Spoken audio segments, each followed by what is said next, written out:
¿Qué es la compensación de carbono? En lugar de reducir sus emisiones de gases, los países industrializados afirman que algunas acciones como plantar árboles o evitar su tala pueden compensar sus propias emisiones. En efecto, los árboles absorben carbono a medida que crecen y junto con el agua y el sol lo transforman en azúcares que los alimentan. Sin embargo, cuando los árboles mueren y se descomponen, el carbón se libera a la atmósfera.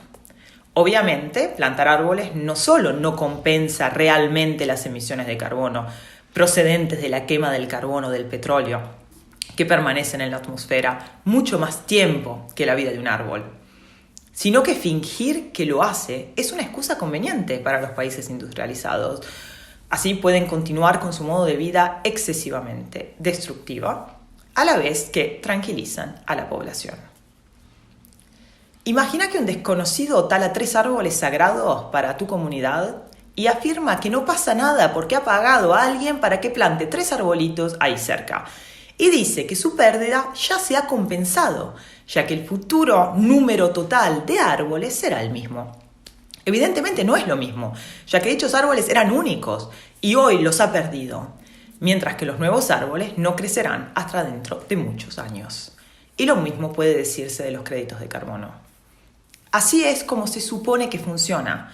Los promotores del proyecto buscarán terrenos donde plantar árboles o terrenos donde los árboles abunden y corran el riesgo supuestamente de ser talados. Negociarán un acuerdo con los propietarios del terreno en el que les pagarán a cambio de venderles el derecho a plantar árboles o a cambio de que no talen los árboles de ese terreno. A menudo el acuerdo también requiere que el propietario del terreno no acceda más al terreno por el cual se han vendido los derechos. Una vez que hayan obtenido los derechos sobre la tierra y plantado los árboles, ya sea ese el proyecto o no, empezarán a emitir los llamados créditos de carbono, si el proyecto es simplemente no talar. Imagina un crédito de carbono como un pedazo de papel que representa una promesa, ya sea plantar árboles o no cortar los existentes. Dichos créditos pueden comprarse o pueden venderse. Y los promotores del proyecto venderán los créditos de carbono a compradores situados, en la mayoría de los casos, en distintos países. Los compradores utilizarán estos créditos para seguir emitiendo cantidades insostenibles de gases, pretendiendo mientras que se compense y por lo tanto se acepte.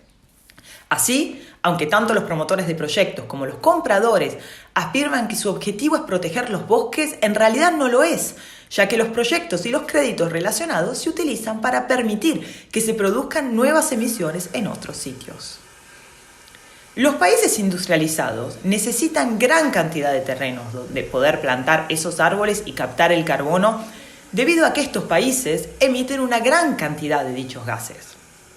De hecho, la superficie necesaria para compensar las emisiones de carbono al ritmo actual de la quema de petróleo, gas y carbón es mayor que la de países enteros.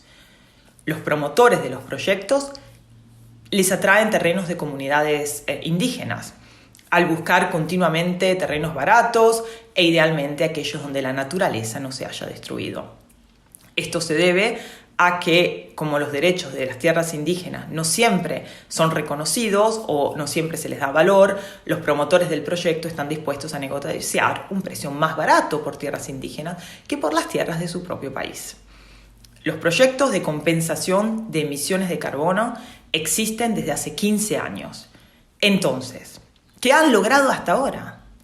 Muchos estudios han demostrado que la mayoría de créditos de compensación de carbono no han supuesto una protección adicional de los bosques, ya que los bosques que se pretendía proteger con el proyecto de compensación de carbono, primero, no estaban amenazados, en otros casos los árboles se quemaron, o los árboles plantados eran de una única especie no autóctona, que no sobrevivió mucho tiempo, y por tanto no consiguió retener el carbono. Un estudio reciente determinó que el 94% de los créditos de carbono certificados por Verra, que es la mayor empresa de certificación del mundo, no tenían ningún beneficio para el clima, en particular porque las advertencias sobre los bosques fueron gravemente exageradas. Lejos de proteger los bosques y el planeta, la inmensa mayoría de estos proyectos han provocado así un aumento de las emisiones de carbono, si se tienen en cuenta las emisiones que han permitido en otros lugares. En cuanto a su impacto en las comunidades locales, se ha informado que en muchos proyectos de compensación de carbono, las comunidades propietarias y administradoras de la tierra no fueron informadas del proyecto ni dieron su consentimiento. Sin embargo, el proyecto continuó de todos modos. También ha habido muchos informes sobre comunidades que desconocen el reparto de beneficios de la venta de créditos, así como sobre promotores de proyectos que no respetan el acuerdo que firmaron y no compensan a las comunidades según lo acordado. En varios proyectos también se han producido atentados contra los derechos humanos, como torturas, golpes, violaciones y asesinatos. Por ejemplo, se denunció que un proyecto de plantación forestal gestionado por una empresa llamada Green Resources en la Reserva Forestal Central de Kachung, en Uganda, hizo que se denegara el acceso a la plantación a las comunidades cercanas, a pesar de que estas tierras eran vitales para el cultivo de alimentos, el pastoreo, el ganado, la recolección de recursos forestales. Cuando los miembros de la comunidad intentaron acceder a las tierras, los guardianes las golpearon. Los productos químicos utilizados para cultivar los árboles contaminan la tierra y las vías fluviales, lo que provocó la muerte de animales y la pérdida de cosechas. Estas violaciones de los derechos humanos son posibles debido a una supervisión independiente muy limitada y en algunos casos a leyes nacionales que no protegen los derechos de los pueblos indígenas. Hoy en día, muchas áreas protegidas, incluidos los parques nacionales, por ejemplo, donde los guardaparques desalojaron y maltrataron a las comunidades indígenas, están desarrollando proyectos de compensación de emisiones de carbono para poder así financiar a estos guardabosques. En la actualidad, esta situación ocurre, por ejemplo, en Camboya, en el proyecto de carbono de Keo Seima, que es gestionado por la Wildlife Conservation Society. En otro proyecto en Perú, se expulsaron por la fuerza miembros de comunidades forestales que vieron cómo guardaparques y policías derribaron con motosierras y otros instrumentos sus casas en el Parque Nacional de Alto Mayo, una zona que alberga un gran programa de compensación de carbono cuyos créditos se venden para contrarrestar las emisiones de actividades como cruceros o parques temáticos en otros países. En otro caso, se acusó al promotor del proyecto Carbonext de persuadir a las comunidades Kayapó de la tierra indígena de Alto Río Guamá en el estado de Pará, en Brasil, para que firmaran documentos con páginas en blanco con el fin de obtener derechos exclusivos sobre los créditos de carbono. El documento no se tradujo a idiomas que las comunidades entendieran y por lo tanto creyeron que firmaban la hoja del acta de reunión en lugar de un contrato.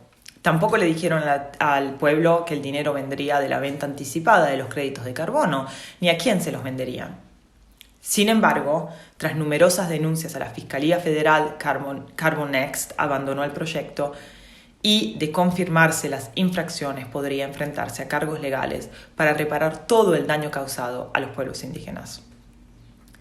También se ha comprobado que algunos proyectos de compensación de carbono generaron conflictos dentro de las comunidades mismas. Sus miembros recibieron diferentes niveles de información, o solo algunos miembros son consultados, o solo algunos reciben compensaciones. Por ejemplo, la decisión de participar en los mercados de carbono sigue siendo muy polémica en el seno de la tribu Yurok, en California, ya que no todos entendían que con eso sus bosques quedarían bloqueados como reservas de carbono durante 100 años y a algunos de sus habitantes les preocupa que se dé una licencia a los compradores corporativos para contaminar el aire en otros lugares.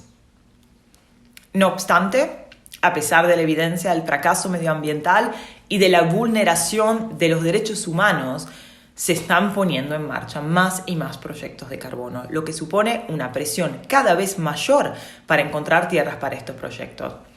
Esto se debe a que los países industrializados lucharán hasta el final para conservar el poder y la riqueza que obtiene de las actividades a través de las que emiten estos gases.